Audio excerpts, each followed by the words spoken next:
Bismillahirrahmanirrahim. Assalamualaikum warahmatullahi wabarakatuh dan selamat pagi para peserta pelatihan kepemimpinan administrator. Perkenalkan, nama saya Dr. Hairunisa Alda MPD. Saya adalah Bideswara Ahli Muda di BPSDM Provinsi Sulawesi Selatan. Hari ini saya akan membawakan materi mengenai agenda ketiga.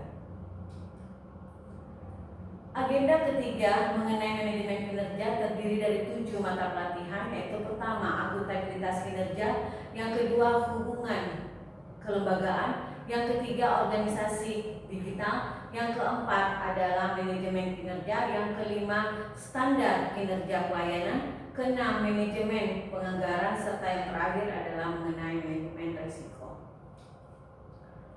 Pelatihan kepemimpinan administrator mengenai akuntabilitas kinerja yang hari ini akan saya bawakan.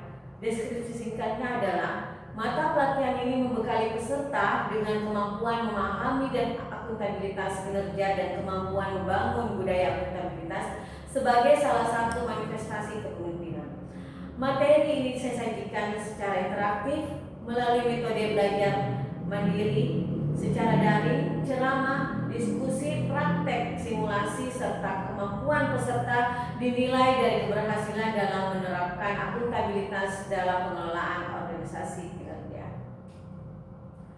Tujuan pembelajaran kita hari ini adalah setelah selesai pembelajaran ini diharapkan peserta dapat dan mampu mengidentifikasi masalah akuntabilitas dan merumuskan langkah serta upaya perbaikan akuntabilitas di organisasi masing-masing. Indikator hasil belajar yang akan kita dapat adalah mengenai pertama, mampu menjelaskan konsepsi akuntabilitas dalam kepemimpinan administrator. Yang kedua, mengidentifikasi risiko dan kesalahan dalam akuntabilitas. Ketiga, merumuskan langkah dan upaya membangun budaya akuntabilitas. Dan yang terakhir adalah merumuskan langkah dan upaya dalam komunikasi dan koordinasi akuntabilitas dalam suatu organisasi. Materi pokok pertama yaitu mengenai akuntabilitas dalam kepemimpinan. Akuntabilitas dalam kepemimpinan ini kita akan membahas tentang apa konsep dari akuntabilitas kinerja dalam kepemimpinan. Selanjutnya kita mempelajari mengenai pentingnya akuntabilitas dalam perspektif internal dan eksternal. Yang ketiga adalah memahami prinsip-prinsip akuntabilitas. Yang keempat, perilaku kunci dalam akuntabilitas, pentingnya peran pimpinan dalam akuntabilitas, serta pentingnya pemahaman tentang jenis dan bentuk akuntabilitas. Materi ini akan saya sajikan secara ceramah, tanya jawab, serta diskusi interaktif. Materi yang kedua mengenai resiko dan kesalahan dalam akuntabilitas. Risiko dan kesalahan dalam akuntabilitas nanti ini akan saya bahas di dalamnya, yaitu mengenai memahami tentang pola dan risiko kesalahan akuntabilitas dalam suatu organisasi, mengidentifikasi risiko dan kesalahan akuntabilitas, menganalisis risiko dan kesalahan dalam akuntabilitas, menyusun opsi-opsi dan langkah-langkah mengatasi risiko dan kesalahan dalam akuntabilitas, serta yang kelima adalah faktor pendukung untuk mengatasi risiko dan kesalahan akuntabilitas. Materi ini akan saya bawakan secara curah pendapat, ceramah, dan diskusi interaktif.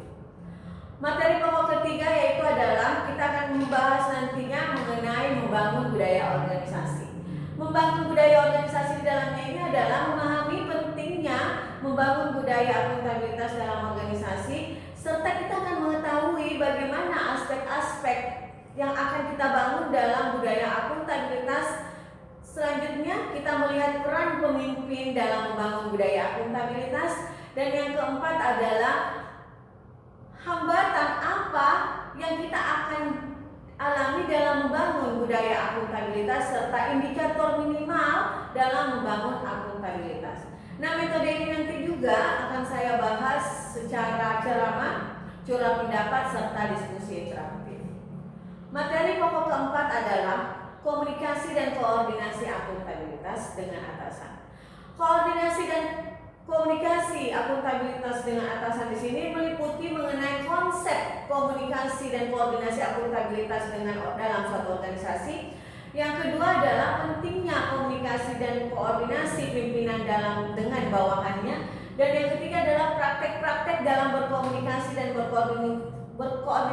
berkomunikasi baik dalam organisasi maupun dalam unit lingkungan organisasi, serta aspek-aspek penting dalam membangun komunikasi dan koordinasi dengan atasan.